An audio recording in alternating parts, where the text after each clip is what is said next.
বিবাহ পরবর্তী সময়ে স্বামী আর স্ত্রীর মাঝে রিলেশনশিপের সময়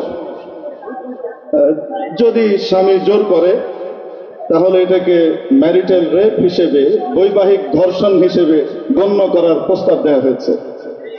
অর্থাৎ সেক্ষেত্রে স্বামী হবেন ধর্ষক, ধর্ষকের সাজা নিশ্চিত করতে হবে। কিছুক্ষণের জন্য আমি ধরে নিলাম যে আইন পাশ হয়েছে এবং এই ধরনের একটি মামলা কোর্টে উত্থাপিত হলো। স্বামী দাবি করছে জোর করেনি, স্ত্রী দাবি করছে জোর করেছে।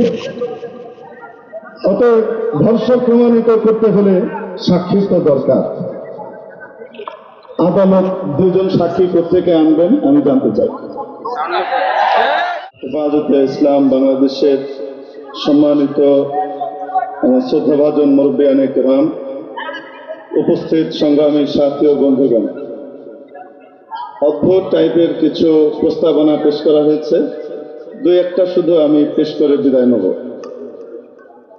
একটা প্রস্তাবনা হলো, বিবাহ পরবর্তী সময়ে স্বামী আর স্ত্রীর মাঝে রিলেশনশিপের সময় যদি স্বামী জোর করে তাহলে এটাকে ম্যারিটাল রেপ হিসেবে, বৈবাহিক ধর্ষণ হিসেবে গণ্য করার প্রস্তাব দেওয়া হয়েছে।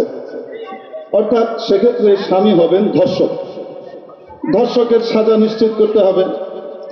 কিছুক্ষণের জন্য আমি ধরে নিলাম যে আইন পাশ হয়েছে এবং এই ধরনের একটি মামলা কোর্টে উত্থাপিত হলো।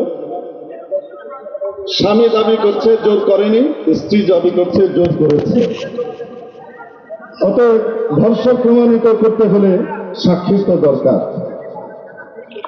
আদালত দুজন সাক্ষী কোত্থেকে আনবেন আমি জানতে চাই। অতএব এখন থেকে এই নীতিমালা যদি পাশ হয় তার অর্থ হলো এই, যখনই স্বামী স্ত্রী কোনো জায়গাতে একত্রিত হবেন তাদেরকে পোর্টেবল সিসি ক্যামেরা সাথে করে নিয়ে যেতে হবে, ধারণ করতে হবে এবং প্রয়োজনে সেটাকে কোর্টে উপস্থাপন করতে হবে। এই ধরনের পাগলামি মার্কা প্রস্তাবনা যারা পেশ করেছে এদের জায়গা সুস্থ মানুষের জায়গা হতে পারে না, পাবনায় পাঠানো দরকার।